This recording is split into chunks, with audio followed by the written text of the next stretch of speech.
Assalamu alaikum.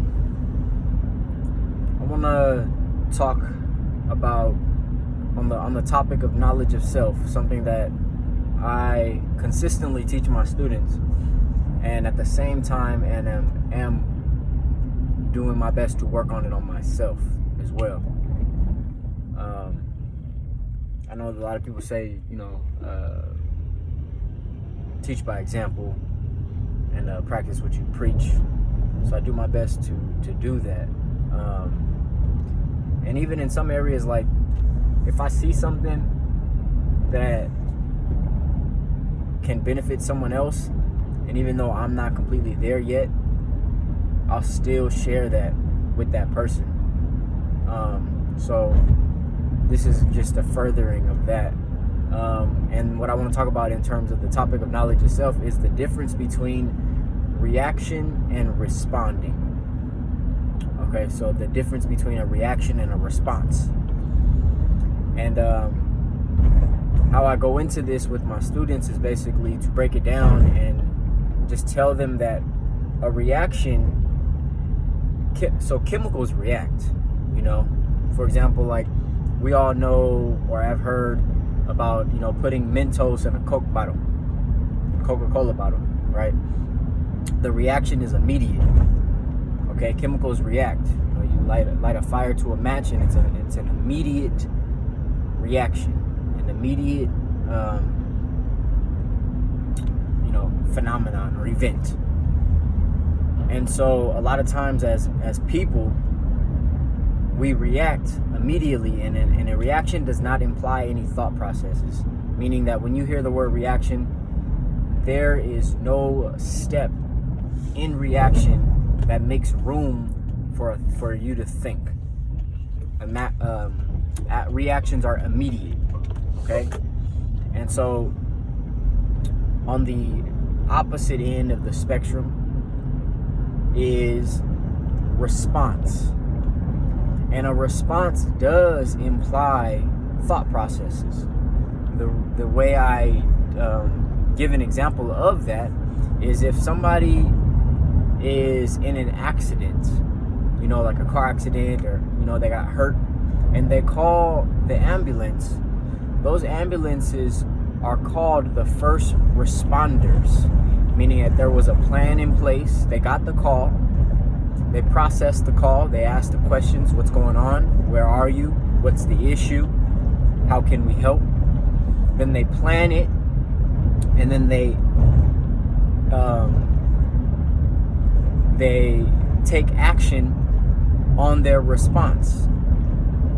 And so a lot of times as human beings who aren't mindful of what we do, a lot of times we react without thinking instead of responding with correct thought. And like I said in my last video, nobody's perfect, and you're not gonna find any faking or fronting like we perfect, but that doesn't mean we can't strive for excellence. And so if I know that the difference between reacting and responding can be life or death, right? And I'm not joking about that. Like, that's a serious thing. A lot of people, I was mainly teaching this in Oakland, and a lot of people lose their life based off of a simple reaction. Somebody said something and somebody got upset because they reacted quickly, and they started popping off at the mouth, and next thing you know, somebody gets shot based off of what? A reaction. Instead, as striving to be mature human beings, if somebody says something and we don't like what they say, or we took it as disrespect, it will be intelligent for us to instead respond. Pause, think about it, plan out your course of action, and then respond based on the plan. Now, hey, listen. I want you guys to understand, and myself included, because I use this. Response doesn't mean that you can't get violent. Response just means it was a planned attack. So I give you an example about how, it could still lead into success It can, and I learned a lot of these methods in getting into fights, or could be fights, in the streets. And I'll give you an example. There was this dude, I used to work at the airport. I used to manage this company at the airport. And I'd have to do my rounds. I'd walk around the airport and make sure everything was good, make sure people are doing what they're supposed to be doing. And I'd see a lot of different employees on a daily basis, you know, and then they didn't work for the company that I was working for, but I'd see them. And there was this one dude who always kind of, you know, in Oakland they call it mean mug, but in Hawaii they call it the stink eye. And he would always kind of give me a stink eye. And I kind of just shrugged it off, you know, because I'm young. And I dressed nicely to work. I was managing, so I had to, you know, dress the part. And he was just kind of an everyday employee for another company. So I just kind of shrugged it off, you know, maybe just he was just, you know, whatever, you know.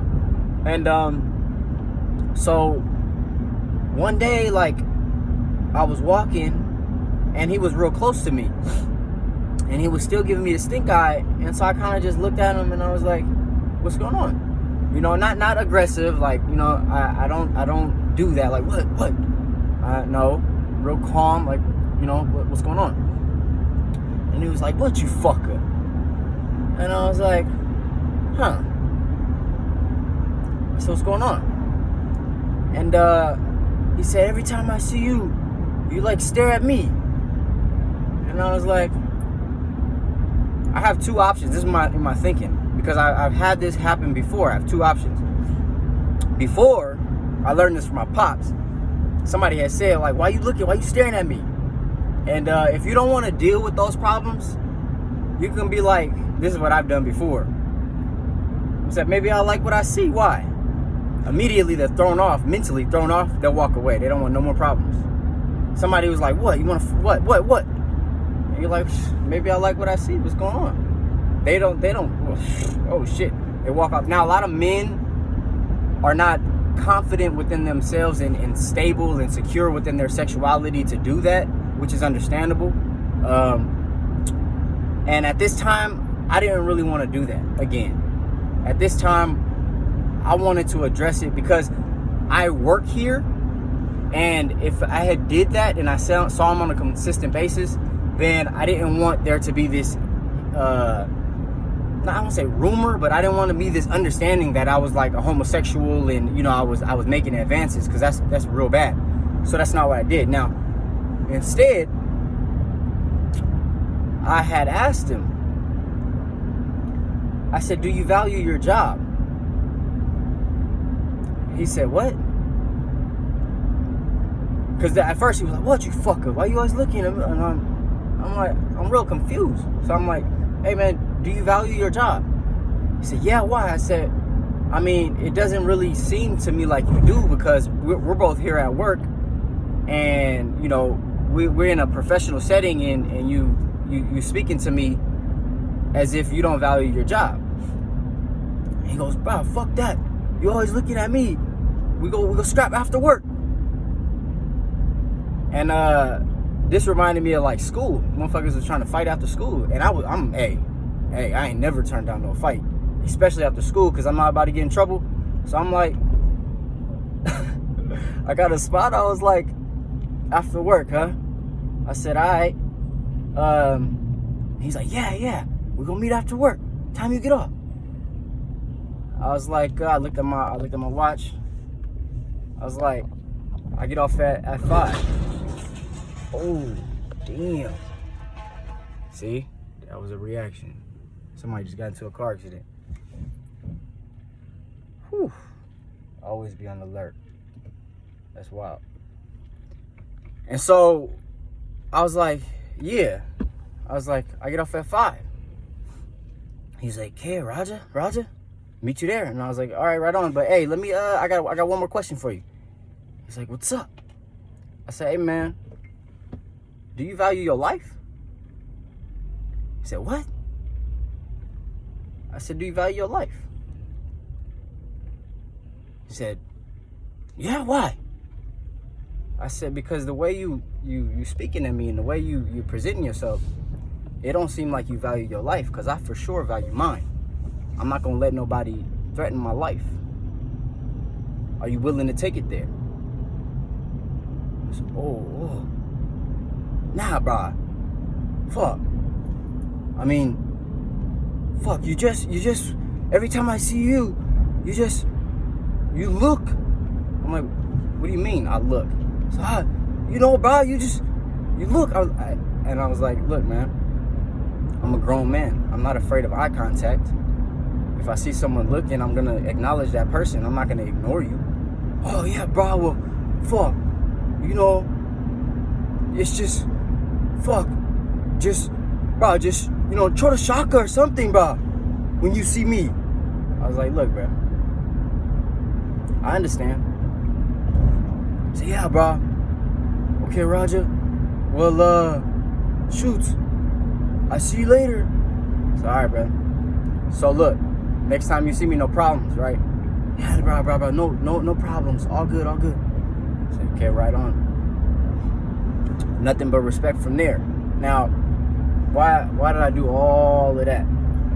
It's because if I had reacted, it'd have been totally a horrible situation. If I had reacted as soon as he was like, "Sup, you?" And I had like, "What's up? What's good?" and made a scene at work, I'd have lost my job. It'd have been all bad. My family, I wouldn't be able to provide for my family. And so these are always the thought processes that I'm thinking about before I get into that situation. And of course, ain't nobody perfect. Like, I'm at home, my reaction and response time is totally flipped. Like, I'll be reacting quickly, like something that happens at home, or my wife, and she might say something or do something, and I get upset. And so I'm constantly working at that. I don't know why it's easier for me to maintain composure outside and then have a hard time inside, only because of my emotional investment. I'm emotionally invested into my family. I'm not emotionally invested to people outside. Like, there's not a lot of things that people outside can do that's going to alter the way I feel. And I appreciate that about myself. But when it comes to my family, I have a hard time. Like, not just my wife, but just family in general. There's an emotional investment and there's time invested. And so it's more difficult to respond and easier to react when dealing with my family. And that's something that I need to work on. But I do know where I'm strong at that area and where I'm weak. And if I can just transition from that strong area, maintain that strong area, and then hold that same skill into the weak area, then I'll be a lot better. And I just wanted to give that example for, just to be able to see what the difference between a reaction and a response looks like. Reactions are natural, but responses take patience, and they take time, and they take training. There's this saying, rising above emotions into the thinking of God. So God does not predicate, or he doesn't dictate or use, he's not dependent on his decisions using emotions. He doesn't make decisions based off the way that he feels. I felt this way this day, so I chose to do that, or I felt this way. No, God uses logic and reasoning, and we are also given those things. We're given emotions and logic as well. And this is the key. The key is everyone experiences emotions, but we don't use them to make decisions. We feel the feeling, we process the feeling, but we don't make decisions based on the feeling. You feel it, you understand it, and then you make a logical decision, but while experiencing the feeling. This is the key. It's not easy, of course, it's difficult. We're choosing the more difficult route here. We're not taking the path of least resistance. We're doing the hard work. It's gonna be difficult, but we're doing it. And I appreciate any feedback that you have. I'm really getting a lot of love, and I really, really appreciate it. I do. I'm glad that it's not just me out here, with my family. It's a lot of people who want to do better, who see opportunities to be better, and I feel like that's really great. And I'm gonna do my best to stay consistent. It's always peace, always love, and we're gonna remain in tune and intact. Peace and blessings.